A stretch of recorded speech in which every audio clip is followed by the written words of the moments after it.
Terima kasih sudah kembali menghadiri undangan untuk briefing ya, media conference juga pada siang hari ini terkait dengan isu Tapera.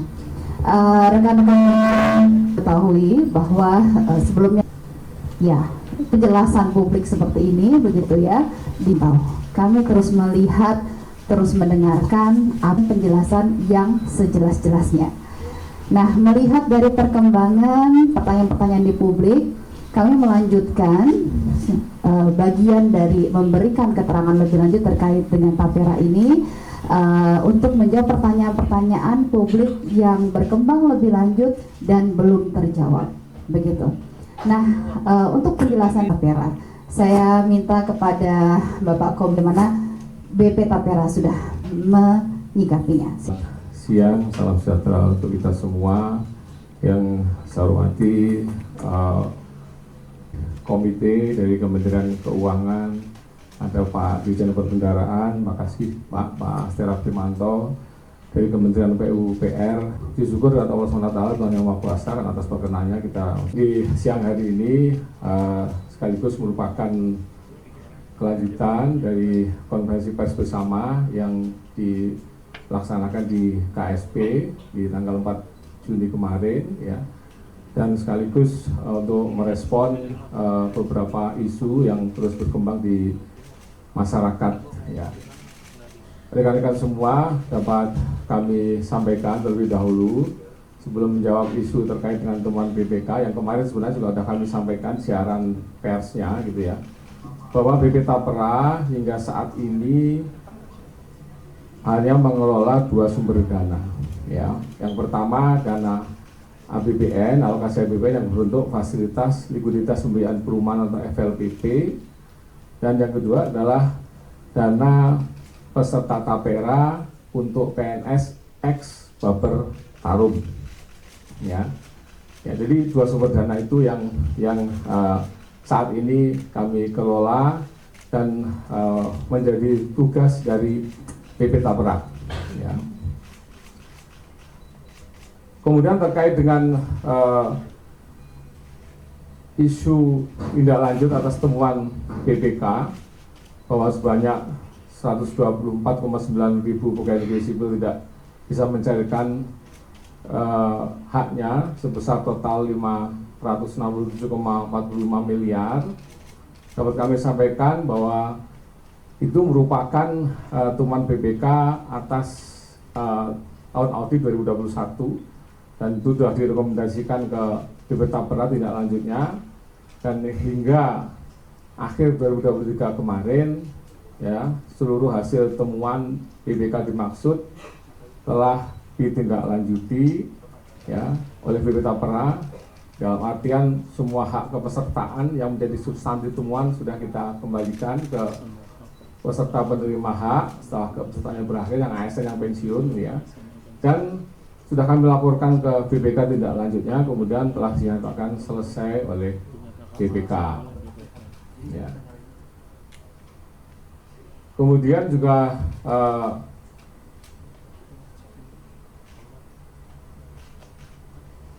berdasarkan hasil pemeriksaan atas data peserta aktif yang diserah terimakan tim likuidasi Baper Tarum dulu ke BP Tapera, ini terdapat 125.690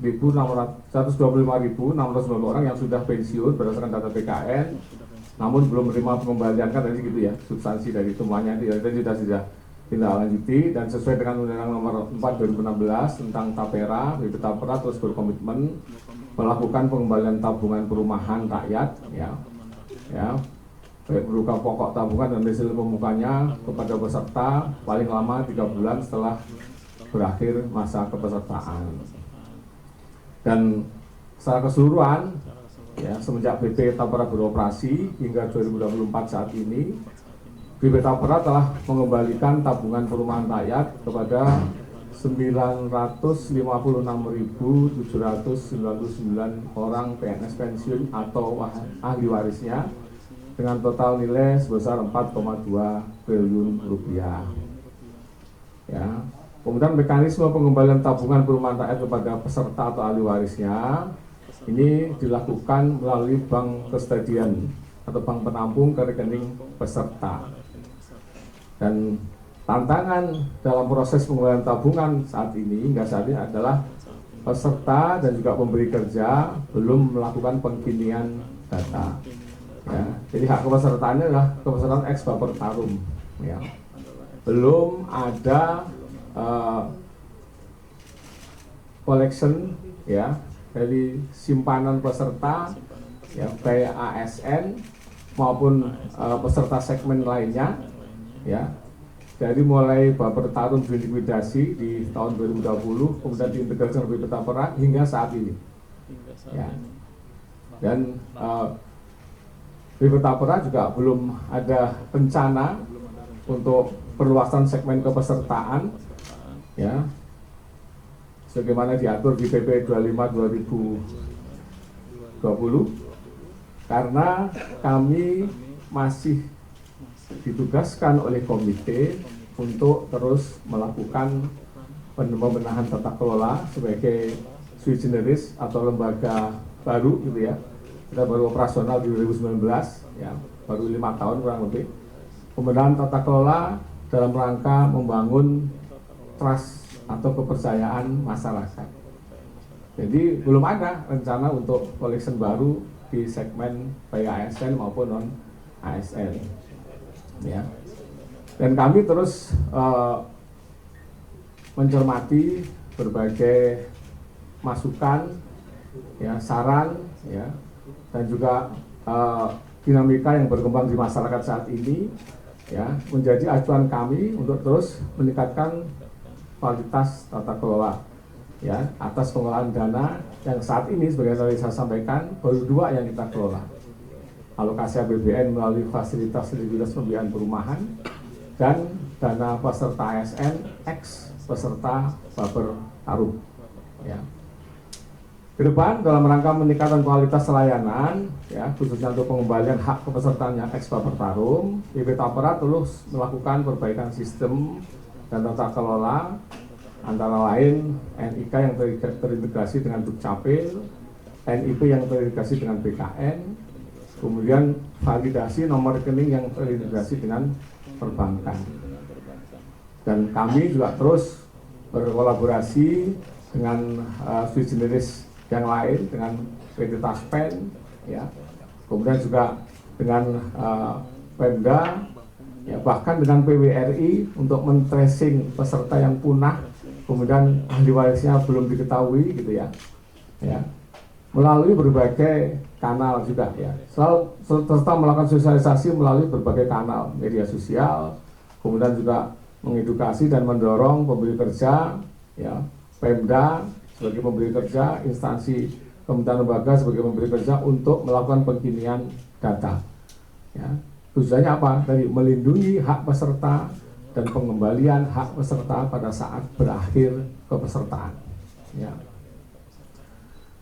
Kemudian mungkin itu dulu ya, Mbak Lulu ya. Nanti berikutnya silakan. Di sini yang jadi narasumber dan menjelaskan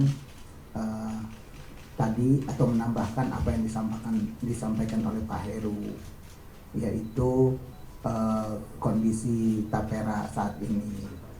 Kita tahu yang namanya backlog perumahan ya itu setiap tahun terus bertambah ya, dan untuk itu pemerintah menganggarkan ya melalui APBN, baik itu melalui DAK fisik ya yang langsung ke daerah, kemudian juga melalui PMN kepada PT SMF dan Perumnas ya yang jumlahnya SMF kalau nggak salah sekitar 8 triliun, Perumnas sekitar 1,25 mulai dari tahun 2020 sampai 2024 ya. Kemudian juga FLPP ini mulai tahun 2010 sampai 2024 ini jumlahnya sudah 105. Maksud daripada pemberian ini adalah atau dukungan anggaran ini adalah supaya backlog daripada perumahan ini bisa diselesaikan. Selama ini yang sudah selesai tadi sudah disampaikan oleh kepala atau komisioner BP Tapera ada sekitar 1,7 juta ya. Dari tadi uang kita yang sekitar 105 ditambah 15-an ya, sekitar 120, itu udah jadinya sekitar 1,7 juta ya. Dan FLPP ini yang digunakan adalah returnnya ya, karena ini sifatnya adalah suatu dana yang semacam dana bergulir ya. Jadi ini diputar masuk lagi, diputar masuk lagi ya. Nah, dari sini kita bisa support setiap tahun ya, paling enggak di beberapa tahun ini itu sekitar 220.000 ya Pak Komisioner ya, sekitar 220.000. Nah, ini saat ini yang di-touch oleh teman-teman dari BP Tapera ini adalah yang masuk dalam golongan MBR ya, masyarakat berpenghasilan rendah, yaitu yang penghasilannya antara 3 juta sampai 8 juta.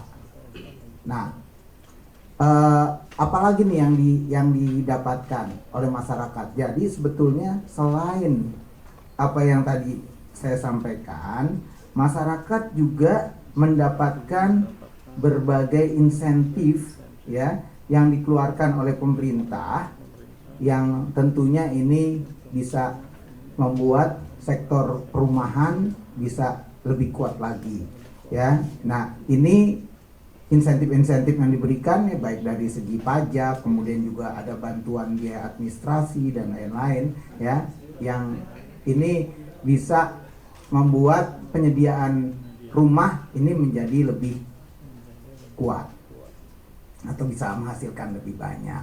Kemudian hal lain ya, kalau kita lihat ini dari konstruksi BP Taperanya sendiri, karena ini merupakan pengejawantahan dari undang-undang dasar, kemudian ke undang-undang. Di undang-undang dasar kita wajib untuk memberikan perlindungan bagi masyarakat ya, karena ini adalah hak asasinya masyarakat. Kemudian diturunkan dalam undang-undang Tapera bahwa Tapera ini yang bergerak mengelola ya pendanaan untuk perumahan, dan kemudian diturunkan di aturan-aturan pelaksanaan.